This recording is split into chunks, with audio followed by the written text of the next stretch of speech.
Amerika Serikat memaparkan rencana barunya untuk meredakan ketegangan antara Israel dengan kelompok Hizbullah Lebanon. Hal ini disampaikan oleh utusan Presiden Joe Biden untuk Timur Tengah, Amos Hochstein, dalam kunjungannya ke Israel pada Minggu 4 Februari. Media Yediot Ahronot melaporkan utusan Biden untuk Timur Tengah itu memaparkan rencana 2 tahap, meliputi penghentian agresi Hizbullah di sepanjang perbatasan dengan Israel. Amerika Serikat juga akan mengusir Hizbullah antara 8 hingga 10 km ke utara dari perbatasan. Dengan demikian, pendudukan Israel dapat kembali ke rumah mereka. Selain itu, Amerika Serikat juga akan mengerahkan tentara Lebanon serta pasukan penjaga perdamaian PBB dalam jumlah besar untuk menjaga stabilitas di wilayah tersebut. Tahap kedua, Israel dan Lebanon akan memulai negosiasi perundingan demarkasi perbatasan darat, termasuk pembebasan 13 poin mengenai perselisihan di sepanjang perbatasan bersama. Pada saat yang sama, Amerika Serikat dan komunitas internasional akan menjajaki penawaran intensif ekonomi kepada Lebanon.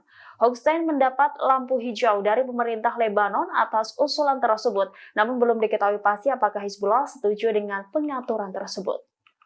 Download Tribun X sekarang, menghadirkan lokal menjadi Indonesia.